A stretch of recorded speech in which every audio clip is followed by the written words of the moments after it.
नमस्कार. रंदे भैया शेळीपालन फार्मवरती स्वागत आहे. मित्रांनो, आजचा टॉपिक खूप जबरदस्त आणि मजेदार होणार आहे. कारण महत्त्वाचा टॉपिक वाटला आहे. कारण बऱ्याच लोकांचे प्रश्न येत होते कमेंट बॉक्समध्ये की रंदे भैया सुक्या चाऱ्यावर शेळीपालन होईल का? आमच्या इकडे पाणी कमी आहे, मग सायलेज स्टोअर करून शेळीपालन होईल का? आम्हाला जमीन नाही आहे, तर मग नुसतं सुका चारा विकत घेऊन शेळीपालन होईल का? 100% सुक्या चाऱ्यावर शेळीपालन होते का? चला आज तुम्हाला या व्हिडिओमध्ये सांगतो 100% सुक्या चाऱ्यावर शेळीपालन होते का. बघू शकता तुम्ही, शेळ्या किती आवडीनं सुका चारा खाताय आणि सुक्या चाऱ्यामध्ये तुरीचं भूस खाताय. जबरदस्तपणे जवळपास 90% शेळ्या खाताना दिसत आहेत. 2-4 शेळ्या बाहेर आहेत, त्या पण पाणी पिण्यासाठी आल्या की त्या बी खातात. तर बघा, सगळ्यात महत्त्वाचा टॉपिक आहे की सुक्या चाऱ्यावर शेळीपालन का होऊ शकते आणि का नाही होऊ शकत. हे बघा, काही भागामध्ये सुका चारा म्हणून काय असते ती गोष्ट बी महत्त्वाची आहे. तो सुका चारा किती पौष्टिक आहे तेही महत्त्वाचं आहे. पण एक गोष्ट नेहमी ध्यानात ठेवा, 100% सुक्या चाऱ्यावर शेळीपालन होणे हे तेवढंच मुश्किल आहे जेवढं की बिगर दुधाची सध्याच्या काळात चहा बनवणं. म्हणजे काय, चला सांगतो. हे बघा, होऊ शकत नाही अशातला भाग नाही, पण जेवढी तुमची चहा दूध टाकून बनते ना, तशी चहा बिगर दुधाची बनत नाही, टेस्ट येत नाही. बस तशीच गंमत आहे शेळ्यांची सुद्धा. जशी चमक तुमच्या शेळ्यांच्या अंगावर तुम्हाला पाहिजे, जेवढं दूध तुमच्या शेळ्यांच्या अंगावर तुम्हाला पाहिजे, तेवढं प्युअर सायलेजमध्ये तुम्हाला ते जमणार नाही. त्याच्या मागची 2 महत्त्वाची कारणं सांगतो. एक, तुमच्या शेळीच्या अंगावर चमक येण्यासाठी लिक्विडचं प्रमाण त्या शेळीच्या चाऱ्यामध्ये भरपूर असावं लागतं. लिक्विड काय हो? लिक्विड म्हणजेच पाण्याचं प्रमाण. आता पाण्याचं प्रमाण कुठून मिळणार आहे शेळीला? आता तुम्ही कितीही पाणी पाजलं तर जे पाणी तुम्ही असं वॉटर म्हणजे जे पाणी तुम्ही डायरेक्ट पाजणार आहात ते पाणी, आणि दुसरी गोष्ट चाऱ्यातून गेलेलं पाणी, याच्यात जमीन आसमानचा बदल आहे, हेही तुम्हाला तेवढंच माहिती आहे. म्हणजे काय, अन्नातून तयार झालेलं रक्त आणि डायरेक्ट लावलेल्या रक्ताच्या पिशव्या याच्यामध्ये फरक आहे. बस तशाच पद्धतीचं ते पाणी आहे, ते वॉटर आहे किंवा मग ते लिक्विड आहे असं समजून घ्या. म्हणजेच काय, चला डीपमध्ये सांगतो. ज्या वेळेला तुम्हाला सुक्या चाऱ्यावर शेळीपालन करायचं आहे त्यावेळेला तुमचं म्हणणं असं आहे की रंदे भैया आमच्याकडे हिरवा चारा नाहीच आहे. पण हिरव्या चाऱ्याच्या कमतरतेमुळं काय काय प्रॉब्लेम्स येतात ती पहिली गोष्ट तुम्ही जाणून घ्या, आणि त्याच्यानंतर हे जाणून घ्या की सुक्या चाऱ्यावर शेळीपालन होईल का नाही होईल आणि कोणत्या चाऱ्या वापरल्या तर होईल. सगळ्यात पहिलं, हिरव्या चारा कमी पडल्यानंतर होणारा बदल, आणि तो तुम्ही नॉर्मलीसुद्धा अनुभवत असाल. जे शेळीपालन करताय, ज्यांनी नाही करत आहे, ज्यांना अजिबात अनुभव नाही, त्यांनी शेळ्या पाळणाऱ्यांना विचारा की ज्या वेळेला पानकाळ्यातलं हिवाळ्यातलं हिरवं गवत कमी होतं आणि उन्हाळ्यात जेव्हा फक्त सुका चारा शेळ्यांना खायला असतो, शेंगा असतात बाबळीच्या किंवा मग इतर दुसऱ्या पद्धतीच्या, त्यावेळेला शेळ्यांचं पान कापडं पन्न्या खाण्याचं प्रमाण वाढतं. बघा, पायका नावाचा आजार त्याला म्हणतो, ज्याच्यामध्ये शेळ्या प्लास्टिक खायला लागतात. म्हणजे काय होतं, ज्या क्षणी तुमच्या शेळ्यांना लिक्विडची कमतरता होते, पाण्याची कमतरता पडते, हिरव्या चाऱ्याच्या पाण्याची कमतरता, त्या क्षणाला तुमच्या शेळ्या पान कापडं वगैरे खायला लागतात. म्हणजे काय, त्यांच्या अंगातली शरीरातली खनिजांची कमतरता भरून निघण्यासाठी ते काहीतरी शोधण्याचा प्रयत्न करतात, पण ते त्यांना मिळत नाही. त्याच्यामुळं मग ते काही पण खायला लागतात. तीच गोष्ट आहे बघा, सुका चारा तुम्ही कितीही पौष्टिक दिला तरी कंटिन्युअसली कोरडा चारा शेळी खाणं मुश्किल आहे. आणि दुसरी गोष्ट, हिरव्या चाऱ्यातून तिला जी मजा येते खाण्यामध्ये, ती मजा टोटली 100% सुक्या वैरणीमध्ये येणे थोडंसं मुश्किल आहे. ही गोष्ट ध्यानात ठेवा. आता होऊ शकते का, तर 100% होऊ शकते, पण 2 प्रॉब्लेम तुम्हाला येणार आहे. शेळ्या वेल्यानंतर दुधाचं जे प्रमाण आहे ते शेळ्यांमध्ये खूप कमी असणार आहे. त्याच्या मागचं कारण हे आहे की अगेन तेच, जेवढं पाणी शरीरात असेल तेवढं दूध शेळीला उतरणार आहे. त्याच पद्धतीनं शेळीला जर पाण्याची कमतरता पडली तर शेळीला दूध कमी उतरणार. शेळीला दूध कमी उतरणार म्हणजे पिल्लांना पोसण्यामध्ये खूप जास्त हाल होणार. या गोष्टी आहेत बघा.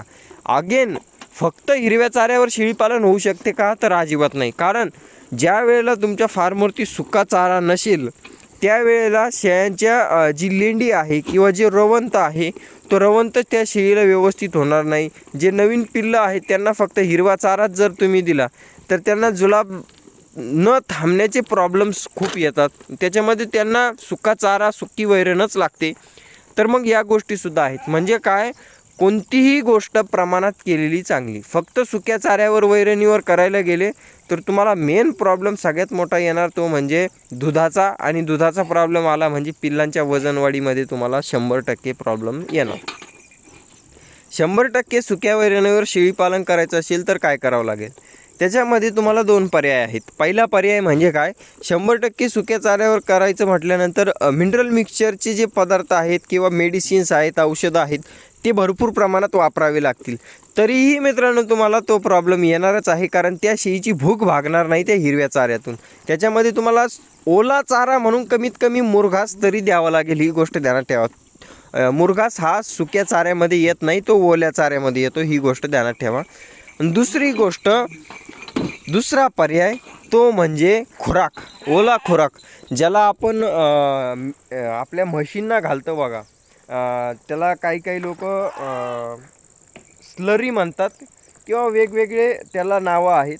ओला जो चारा असतो किंवा ओली जी खुराकात देण्याची पद्धत असते, म्हणजे काय, समजा आता हे कंटेनर आहे, 100 लिटरचं कंटेनर घेतलं पाण्याचं, त्याच्यामध्ये 100 ग्राम हळद टाकली, उकडून थोडंसं दाणे टाकले. दाणे म्हणजे कोणते, असं भरडा वगैरे जो की आपण वासरांना तयार करतो, शेळ्यांना तयार करतो, तो उंड्याचा भरडा.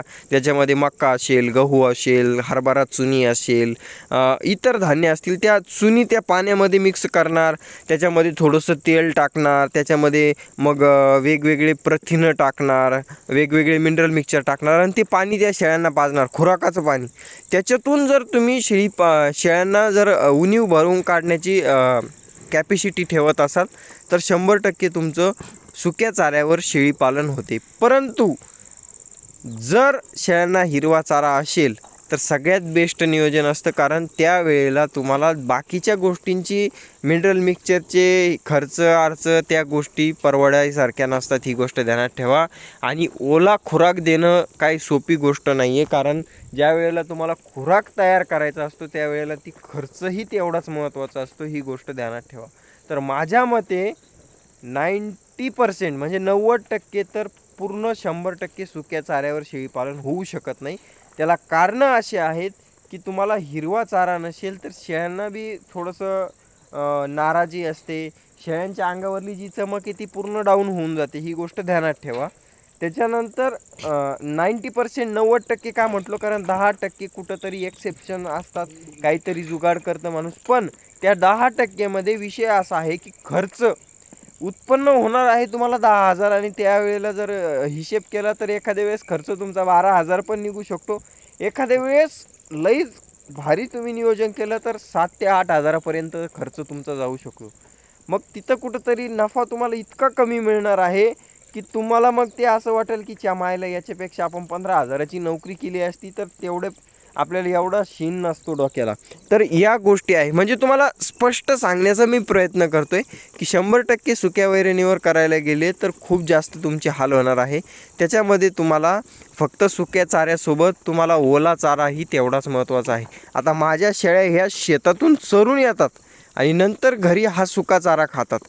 ह्या सुका चारा घालण्याचं कारण तुम्हाला सांगतो, आता येणाऱ्या काळात पाऊस सुरू होतो आहे.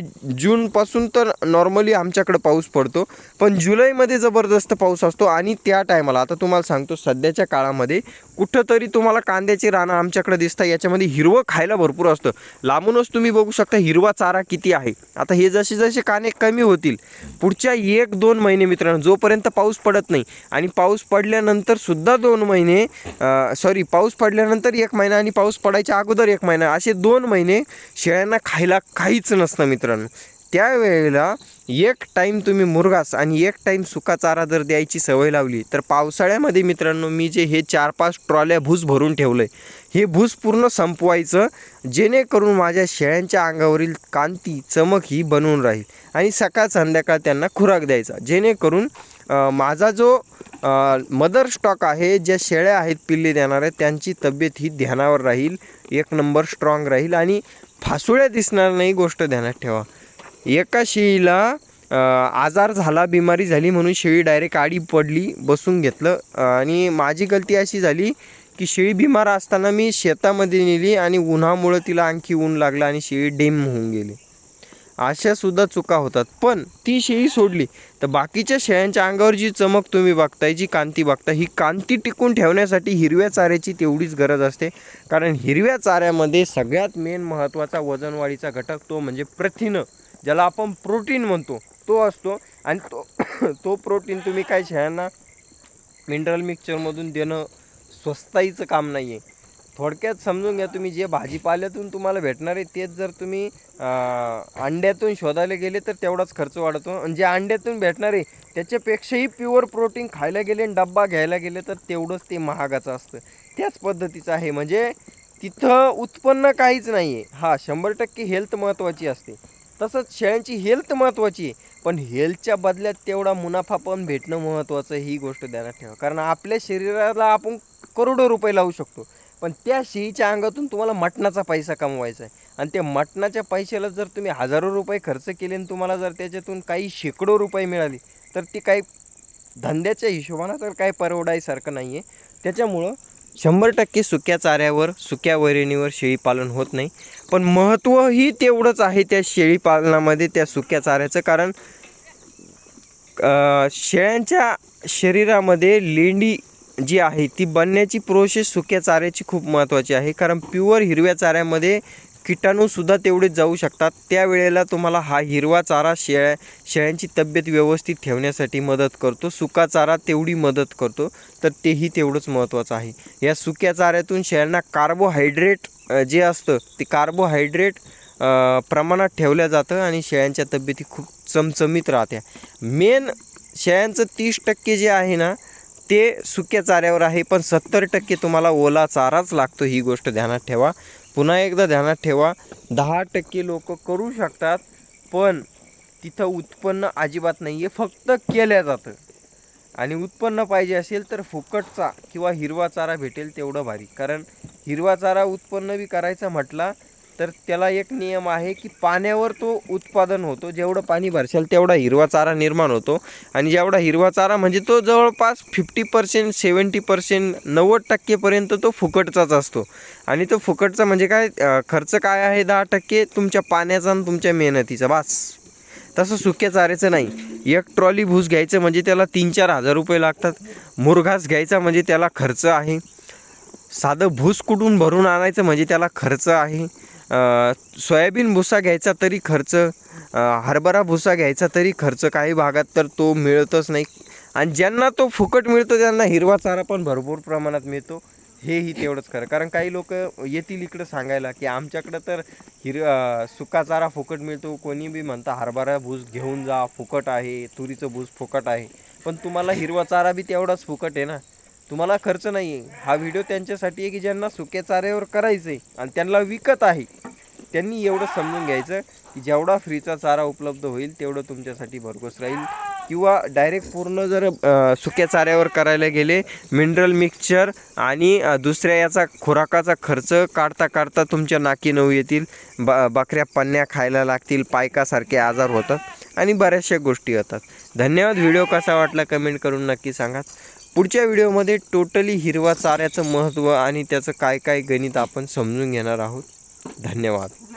रंदे भैया शेळीपालन फार्म होती. रंदे भैया signing off. Bye bye. Love you all. जय हिंद, जय भारत. हा व्हिडिओ जर माहितीपूर्ण वाटला असेल तर एकदा चॅनलला सबस्क्राईब करून घ्या. ज्याला मेडिसिनच्या व्हॉट्सअप ग्रुपमध्ये ॲड व्हायचं असेल, ज्याची फीज 1 वर्षाची 500 रुपये आपण घेतो, त्या शेळीपालकाने 87 66 93 14 08 या नंबरवर कॉन्टॅक्ट करायचा आहे. तुम्हाला ग्रुपमध्ये ॲड केल्या जाईल. फीज आल्याशिवाय कोणालाही ॲड केल्या जाणार नाही. टिप ध्यानात ठेवायची. धन्यवाद. आणि फुकटची माहिती तुम्हाला चॅनलवर भेटत राहील, त्याच्यामुळे इकडं सबस्क्राईब तेवढं करून घ्यायचं. Bye bye.